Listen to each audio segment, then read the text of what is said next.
G'day guys, welcome back to the channel, and today we are here to preview the new week of footy, and of course it is the second round of the finals. Of course, from now on, if you lose you are out for all the games, and of course we start off with the Friday night contest between the Crows and the Hawks.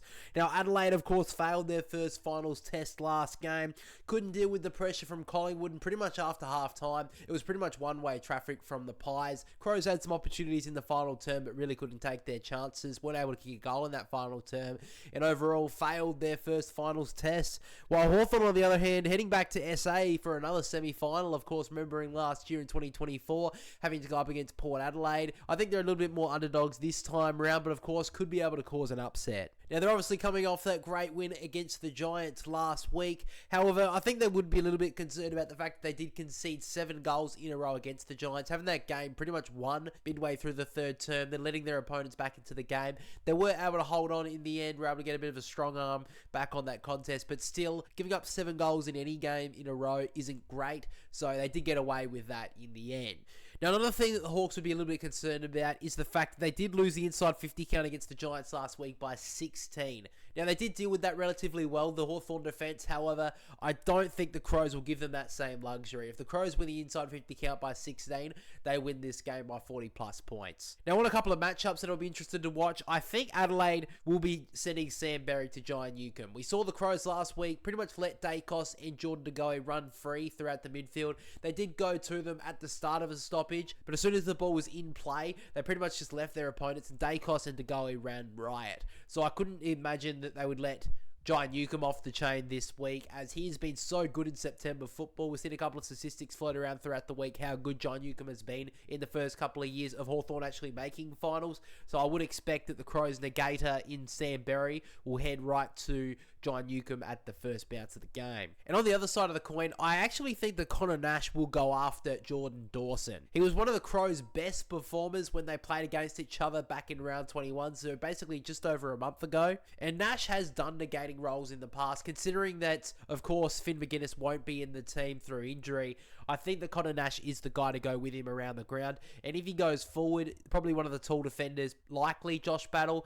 Blake Hardwick could potentially do the job, but I think he'd be a little bit too small for Jordan Dawson. And I think Blake Hardwick's probably got some other matters to attend to with that Crows forward line having a lot of avenues to goal. So definitely would expect that Connor Nash is going to be running with Jordan Dawson throughout the contest. But now, as we did last week with the finals, we're doing our finals focus, looking at players that I think could influence this game. And first of all, my picks are Riley Thilthorpe for the Crows and Josh Battle for the Hawks. Now, Riley Thilthorpe, first of all, despite him having a pretty good player rating last week, according to Champion Data, I really believe it was one of his worst performances of the 2025 campaign. But I also think delivery to him when it went forward was pretty lackluster, to say the least. So I think if the Crows can use the ball a bit better going forward and can deal with the pressure that the Hawks bring in this game, I think that Thilthorpe could have a bit of a day out. And I don't really think that Riley's going to have 2 down weeks in a row, so I'm expecting a big response from the big guy up forward. And I think the Adelaide Crows need him to be up and about if they're going to be able to win this game. Now, on Josh Battle, I think this guy has a massive job to do this week. Now, Barras was very good last match against the Giants, and he'll obviously have to have another blinder if Hawthorn are going to be able to cause an upset. But I think Battle is going to have to be at his absolute best if they're going to win this game as well. Now, I think Barras will likely go to Thilthorpe, as Barras usually tends to take the big bullocking forward who goes to the top of the goal square. So I think Battle will probably get Fogarty or Walker. However, he can't take them lightly either. Even though last week they did get pretty well beaten against Collingwood, Taylor Walker was pretty influential. If he kicked a couple of goals in that last quarter, really could have set up for a really close finish. So Battle is going to have a very good game as well. And considering, even though Sicily is the captain of the football club, Josh Battle is the recent All-Australian selection, of course making it his first year in brown and gold. So I think, considering the fact that he joined the club from St Kilda to play in these big games, play in big finals, he truly has to stand up this week. Now, my brother has also given us his finals focus as well. He has gone with Josh Worrell for the Crows and Jarman Impey for Hawthorn. He has said that he was absolutely robbed of an Australian. Josh Worrell improved that last week. He was one of the best players for the Crows in a very poor performance. And considering the fact that the Hawthorn usually like to go with a tall forward line, Cal Shadir is out, but most likely we'll see Mitch Lewis come back into the team. He'll have to show it once again if the Crows are going to be able to win this one. And on Jarman Impey, he's been in great form in the second half of the season. He's been very high in score involvement along with meters gained. And he's been one of the better small defenders in the competition as well. And really showing how damaging he can be on the counter. So he's going to have to be very good this week at the Adelaide Oval. So now let's get to the tip for the first semi-final. I am going with the Crows by 6 points. Now I honestly think if any team is going to be knocked out in straight sets, it's actually going to be Adelaide. Because I didn't really like how they performed last week. Really didn't deal well with the pressure that Collingwood put on them. And being a team with little experience in finals, I have a lot of concern around the Crows after that first week's performance. But I also believe that the Crows will respond. I do think it's going to be a close game from start to finish, but with how poor Adelaide were last week, I can't see them putting up that sort of performance 2 weeks in a row. So I think they will get the job done, and I do see them being there on prelim final night. And my brother has also tipped Adelaide. He's picked them by 21. He has said that the Crows have been strong defensively throughout the year. And Hawthorn did concede a big score last week. And of course, did give away 7 goals at one point in a row, like I mentioned earlier. So if the Crows do get on a run at home, he can't see the Hawks being able to stop that or being able to catch back. Now, moving on to the second semi-final, and it is the first ever finals Q clash. Brisbane up against the Gold Coast. Now, the Lions last week coming off a terrible game. And they're also suffering on the injury front, as we did hear recent news that Lachie Neale will miss the rest of the season for Brisbane. And we've obviously heard recently that Eric Hipwood will be out for at least the semi-final. While the Gold Coast did cause probably the biggest upset of the first week of finals in my eyes, after beating the Dockers in WA. With that heart-stopping finish after David Swallow's goal / just touched at the mark, which pretty much costs Fremantle from any chance winning that game in the end. But what an absolute highlight that was for David Swallow. Keeps his career going for one extra game at least.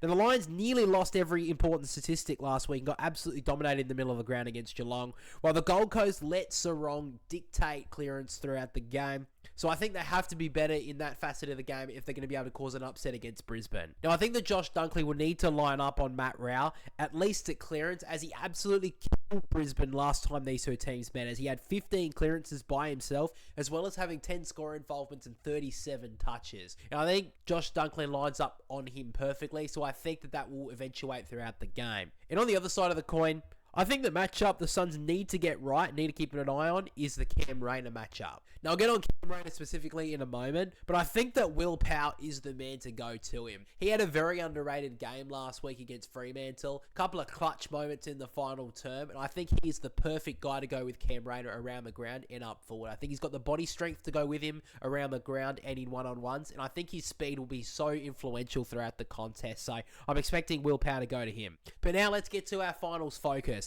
And my players to take a look at in this matchup are Cam Rayner for the Lions and Bailey Humphrey for the Gold Coast. Cam Rayner, first of all, he needs to play a big role up forward this week after a pretty disappointing qualifying final. He did kick 3 goals, but 2 of those came in pretty controversial circumstances, and he's been absolutely raked through the coals throughout this week, from the public and the media alone. And I honestly think he's a lot better than what he produced in the last match, not just from those couple of controversial decisions. He's much better than what he produced last game. Only had about 17 touches, and if he can have up to 25 and 3 goals, he'll definitely have the impact that the Lions need to get over the line in this one. We saw how good he was in last year's final series and had a very good grand final as well. Was one of the best players in their prelim against Geelong, and he needs to hit that sort of form if the Lions are now going to challenge for the flag. With Lachie Neale being out, he needs to stand up. Now on Bailey Humphrey, he was absolutely insane in the first half last week, and many people rightfully saw similarities to him and Dusty. However, he did go missing in the second half of that game, and if the Suns are to cause an upset, he's going to need to step up his game even further this week, and I honestly think he can do that, but a real consistent performance from Bailey Humphrey in this game will go a long way for the Gold Coast. Now, my brother's players in focus are Josh Dunkley for the Lions and Matt Rowell for the Gold Coast. Now, Dunkley, first of all, he's been known for his tagging role, but this year he has shown how to get the pill as well. Now, with no Lachie Neale, he'll have to play like he's never done before, and really like he has done throughout the early parts of this year.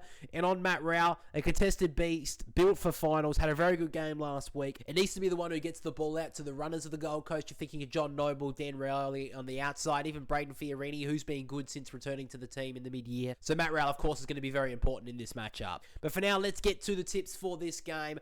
I will be going for Brisbane by 43 points. Now, I'm not saying the Gold Coast can't get this one done. And I actually think they do have a chance of causing an upset, but these games don't tend to be that close. Brisbane also don't tend to lose 2 games in a row. I've said that throughout the entire year, and they've usually lived up to that. So I think the Lions were extremely poor last week, and I'm expecting them to have a response. They do have a few players out, but I think Chris Fagan will get them back on the track, get Brisbane to really show up, and I see them playing against Collingwood on prelim final night. And my brother's also going with the Brisbane Lions. He's picking them by 39 points. He said the Gold Coast played their grand final last week. The Lions have responded multiple times throughout the year after a bad loss. Lachie Neale's injury does hurt their chances, but their depth should be able to cover him throughout this week at the very least. So let's quickly cover our tips in full before we move to the end of the preview. My tips for week 2 of the finals are the Crows by 6 points over Hawthorn and the Lions by 43 points over the Gold Coast Suns. And my brother's full tips for week 2 of the finals are the Crows by 21 points over Hawthorn and Brisbane by 39 points over the Gold Coast Suns. But guys, that is the preview to finals week 2, the semi-finals. Of course, make sure to let me know down below which team you think is most likely to go out in straight sets. If you think any of them will go out in straight sets, as we know in previous years, we have seen at least one team, basically every single finals series, go out in straight sets. So make sure to let me know who you think that will be. And of course, if you did miss out on the latest trade video we put up, I'll put it on screen right now so you can check that video out.